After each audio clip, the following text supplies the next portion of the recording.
میری سمجھ سے باہر ہے وہ. بالکل. عبدالرحمان، اگر آپ ضرور بتائیں اس وقت جو کرنٹ صورتحال آپ کو مہنگائی کے حوالے سے نظر آتے ہیں، جس طرح سے میاں صاحب نے مینشن کیا کہ ڈفرینٹ سیکٹرز میں جہاں پر ابھی بھی ایشوز ایگزسٹ کرتے ہیں، اگر ہم دیکھیں پروونشل گورنمنٹ اور اس کو کمپیئر کریں ہم نیشنل گورنمنٹ کے ساتھ، اس وقت کس کی ڈومین میں کیا ایشوز آتے ہیں اور عوام کے مسائل کو حل کرنے کے لیے کیا دونوں گورنمنٹس کا مل جل کر بیٹھنا، یونائٹ ہونا ضروری ہوگا؟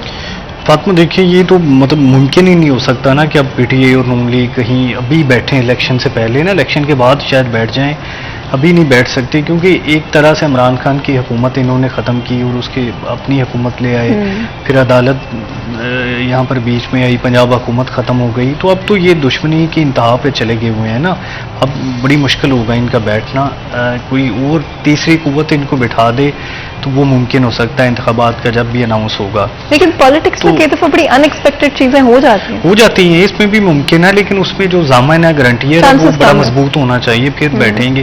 اسٹیبلشمنٹ ایز یوزل شاید گارنٹیئر بنے یا کسی دوسرے تیسرے ملک کو بننا پڑے گا جیسے کہ ماضی میں بھی ہوتا رہا ہے. لیکن بہرحال جو ابھی آپ نے بات کی، ابھی فوری طور پر ایسا پنجاب حکومت یا نیشنل حکومت مل کے کام کرے یہ دکھائی دے نہیں رہا، کیونکہ یہ مخالفت جو ہے وہ بڑی زیادہ ہو چکی ہے. تو یہ ایک بڑا مسئلہ ہے کہ اب جو مہنگائی کی ذمہ داری میاں صاحب ڈال رہے ہیں، تو یہ 100 دن سے زائد تو شہباز شریف صاحب کو پرائم منسٹر بنے ہوئے ہیں نا، تو یہ پالیسیز جو بھی پیٹرولیم مصنوعات کی یا دوسری تمام پالیسیز وہ تو فیڈرل گورنمنٹ دیتی ہے، پھر پنجاب میں بھی ان کی حکومت رہی ہے. تو اگر ان کو لگتا ہے کہ حکومت نہیں چلا پا رہے یا جو مہنگائی ہے وہ نہیں کنٹرول ہو رہی، پرانی حکومت جو ہے وہ ان کے مائنڈز کھود کے چلی گئی ہے، تو یہ چھوڑ کے الیکشن میں چلے جائیں نا. اب مسئلہ یہ ہے کہ الیکشن میں جانے میں بھی انہوں نے تاخیر کر دی ہے، یا تو آتے ساتھ ہی الیکشن میں چلے جاتے. اب جو ووٹرز ہے وہ نون لیگ کا چارج نہیں ہو پا رہا. یہ ہم نے دیکھا جو ضمنی انتخابات ہوئے تھے اس میں سب سے بڑا مسئلہ یہ رہا کہ پی ٹی اے کا ووٹرز گھر سے باہر نکل کے ووٹ ڈالتا ہوا نظر آتا تھا اور نون لیگ کا ووٹ گھروں میں بیٹھ گیا. شاید یہی کچھ رپیٹ نہ ہو جائے، ہمیں یہ ڈر ہے 25 سپتمبر کو کہ یہاں پر 108 سمیت جو 9 حلقے ہیں اس میں پی ڈی ایم اپنا ووٹر شاید اس طرح سے نہ نکال پائے نا جس طرح سے عمران خان نکال پا رہا ہے. یہ ابھی 13 اگست کو پرائم منسٹر نے تقریر کی، شہباز شریف نے قوم سے خطاب کیا، وہ کسی نے بھی نہیں سنا نہ کسی کو آئیڈیا کہ کوئی خطاب ہوا ہے. جو عمران خان اپوزیشن لیڈر بھی نہیں ہے، کچھ بھی نہیں ہے فی الحال، ان کی تقریر کے اتنے چرچے، تو اس سے آپ اندازہ لگا لیں کہ بیانیہ نون لیگ کا کہاں پہ کھڑا ہے. اچھا، آپ کو لگتا ہے کہ اس وقت آپ کی پارٹی کی کیا اسٹریٹجی ہے؟ جس طرح عبدالرحمان نے مینشن کیا کہ ڈفرینٹ جگہوں پہ اگر دیکھتے ہیں ووٹرز کا کانفیڈنس، اینڈ آف کورس جب مہنگائی اتنی زیادہ ہے، جب ایک عام شخص اپنی کام پر جانے کے لیے وہ آدھی سے زیادہ سیلری اپنی اسپینڈ کر کے پیٹرول اپنی موٹر بائک میں ڈلوا رہا ہے یا اپنی گاڑی میں ڈلوا رہا ہے، آف کورس اس کا جو اعتماد ہے گورننگ پارٹی کے اوپر وہ ہل جائے گا، وہ ڈگمگا جائے گا. آپ کی پارٹی کی کیا اسٹریٹجی، کس طرح اپنے ووٹر کو دوبارہ کانفیڈنس ملیں گے، کس طرح عوام کو دوبارہ کانفیڈنس ملیں گے؟ دیکھیں، ہمیں عوام کی مشکلات کا بہت شدت سے احساس ہے. ہم یہ چاہتے ہیں کہ عام آدمی کی پہنچ میں چیزیں ہونی چاہیے اور ہم اس طرح کی پالیسی بھی لے کے آ رہے ہیں. آپ دیکھیں کہ ملک کے اندر ایک مافیا موجود ہے.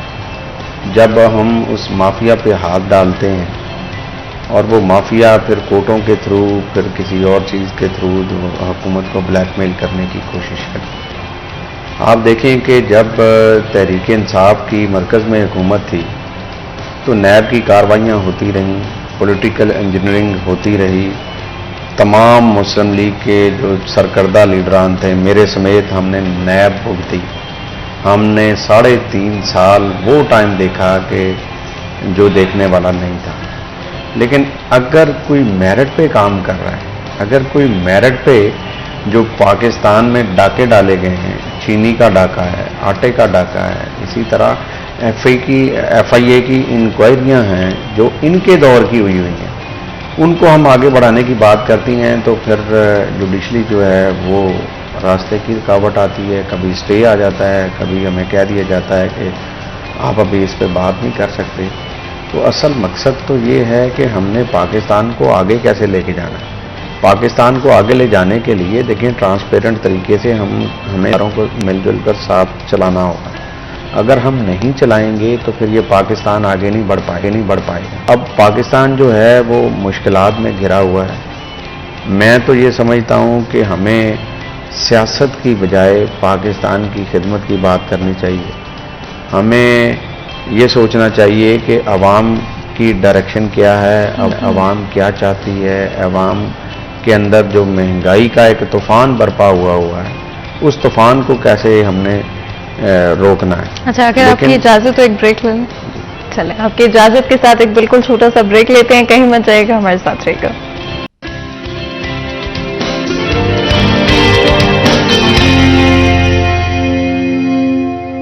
ویلکم بیک سٹی ایٹ 10 میں ایک دفعہ پھر آپ کو خوش آمدید کہتے ہیں. بریک میں جانے سے پہلے آف کورس ہم پالیٹکس کے حوالے سے بات کر رہے ہیں. ایک ایسا سبجیکٹ ہے جو آپ کو, مجھے, ہم سب کو امپیکٹ کرتا ہے. At the end of the day ہم سب چاہتے ہیں کہ ہمیں صرف پازیٹیو خبریں سننے کو ملیں, بٹ ہم ضرور چاہتے ہیں کہ جو مسائل ہیں, جو ایشوز ہیں, ان کو ہائی لائٹ کریں اور آپ کے مسائل کو منظر عام پر لے کر آئیں. آپ کے مسائل حل ہونے چاہیے. عوام کی زندگی میں جو بھی چیزیں سفر کرنی پڑتی ہیں وہ سب سے پہلے کسی بھی گورنمنٹ, کسی بھی پارٹی کی پرائیورٹی ہونی چاہیے. ہر دوسری چیز سیکنڈری ہوتی ہے, بٹ اگر آپ عوام کے مسائل حل کریں گے تب ہی عوام آپ کا ساتھ دے پائے گی. آج ہماری عوام اویئر ہے, آج ہماری عوام مضبوط ہے, جانتی ہے اپنے حقوق, جانتی ہے اپنی رائٹس, جانتی ہے, اور آپ جانتے ہیں کہ آپ اپنی حکومت کو, اپنے حکمرانوں کو اکاؤنٹیبل کر سکتے ہیں. اگر آپ کو لگتا ہے کہ کہیں پر کمی ہے تو آپ کی رسپانسبلٹی ہے کہ آپ ان کو اکاؤنٹیبل کریں, اور ہماری رسپانسبلٹی ہے کہ آپ کے سوالات ہم جو بھی پولیٹیشینز ہیں, جو بھی پارٹیز ہیں, ان کی طرف لے کر جائیں اور آپ کے سوالوں کے آپ کے لیے جواب دے کر آئیں. تو جی, ایک اور بڑی انٹرسٹنگ چیز آف کورس NA 108 کے حوالے سے ہم نے پہلے بھی بات کی, لیکن عابد شیر علی اور رانا ثناء اللہ کی جو صلح ہوئی ہے اس کے حوالے سے ضرور دے گا. ہم جانتے ہیں ان دا پاسٹ تھوڑا سا کانفلکٹ چل رہا تھا. کیا یہ صرف اور صرف الیکشنز کی وجہ سے ہوئی ہے یا ویسے ہی انہوں نے سوچا کہ اچھا چلیں کوئی بات نہیں, چھوڑیں؟ دیکھیں, جو بھی پارٹی کا لیڈر ہوتا ہے اور اس کی یہ کوشش ہوتی ہے کہ اس کی پارٹی کے اندر اگر کوئی سیاسی اختلاف رکھنے والے ہیں تو ان کو ایک جگہ پہ اکٹھا کیا جائے. تو میاں محمد نواز شریف صاحب نے میاں شہباز شریف صاحب کی ڈیوٹی لگائی تھی. انہوں نے بالکل عابد شیر علی صاحب کو بلا کے, رانا ثناء اللہ صاحب کو بلا کے ان کی آپس میں جو تلخیاں تھیں ان کو ختم کروایا. بتائیں کہ کیا تلخیاں تھیں؟ سیاسی اختلاف. دیکھیں, میرا آپ سے بھی ہو سکتا ہے, میرا کسی اور سے بھی ہو سکتا ہے. تو ہمارے سیاسی اختلاف پارٹی میں رہتے ہوئے اپنے جو کولیگس ہیں ان کے ساتھ ہوتے ہیں. میری سوچ جو ہے وہ کسی اور کے ساتھ نہیں مل سکتی, کسی اور کی سوچ ہمارے ساتھ نہیں مل سکتی. تو یہ چھوٹے موٹے جو نوک جھوک ہے یہ چلتی رہتی ہے. تو چھوٹا موٹا بس اختلاف تھا جو کہ اب سارٹ آؤٹ ہو چکا ہے. جی بالکل جی, اللہ کے فضل سے, اللہ کے کرم سے مسلم لیگ نون پہلے بھی میاں محمد نواز شریف کی قیادت میں متحد تھی اور اب بھی انشاءاللہ متحد. کچھ ایڈ کرنا چاہتے ہیں عبدالرحمان؟ فاطمہ, دیکھیں, یہ چودھری شیر علی صاحب جو سیاست میں بہت پرانے, سمجھ لیں کہ فیصل آباد میں جو مسلم لیگ کی بنیاد انہوں نے رکھی نا, تو وہ رانا ثناء اللہ خان کو بھی نون لیگ میں لے کے آئے, مطلب تب کی مسلم لیگ میں انٹروڈیوس کروایا, MP بنایا. تو پھر اس کے بعد رانا ثناء اللہ خان ان کے خلاف ہو گئے, 2 گروپ بن گئے, 2 دڑے بن گئے. چودھری شیر علی کی سیاست کو کافی انہوں نے ماضی میں ڈیمیج بھی کیا. پھر بعد میں جو ہے وہ چودھری شیر علی کی عمر بھی زیادہ ہو گئی, وہ پیچھے ہٹ گئے اور عابد شیر علی سامنے آ گئے. تو یہ سمجھ لیں کئی دہائیوں کی لڑائی ہے, اس میں کئی بار صلح ہوئی ہے, لیکن پھر بھی یہ صلح لمبی نہیں چل پائی نا, کہ اس میں مطلب صلح چل نہیں سکتی نا, یہ پاورز کی لڑائی ہے. تو یہ مجھے لگ رہا ہے کہ یہ صرف الیکشن تک ہوگی, کیونکہ میاں طاہر جمیل صاحب جو ہے نا وہ بڑے, سمجھ لیں کہ مطلب یہ اس دڑے کے سب سے سرگرم جو رہنما ہے, اور رانا ثناء اللہ خان کے خلاف بیانات دینے کی ان کی بڑی شہرت ہے. انہوں نے تو پریس کانفرنس بھی ایک بڑی کر دی تھی جب وہ عروج پر تھی ان کی سیاست پنجاب میں. تو یہ لمبی شاید نہ چلے, لیکن بہرحال یہ اچھی بات ہے. اچھا, پھر اس میں یہ الیکشن تک بڑی فائدہ مند ثابت ہو سکتی ہے کہ جو اس میں ووٹرز ہیں وہ ایک دڑے میں اکٹھے ہو جاتے ہیں. جیسے کہ میں نے بتایا کہ اب PTI کا ووٹر اکٹھا ہو جاتا ہے, تو پھر نون لیگ کا اگر ووٹر الگ الگ رہے گا تو یہ نقصان ہوگا. جمرہ میں یہ ہوا کہ اجمل چیمہ نے کمپین کی تو آزاد تبسم کا جتنا بھی دڑا تھا وہ ساتھ نہیں دیا, تو وہ الیکشن ہار گیا. پورے پنجاب میں ایسا ہی ہوا. تو اب جو اگر ایک دڑا گھر میں بیٹھا رہے, عمران خان اپنے سارے ووٹر نکال لے, تو وہ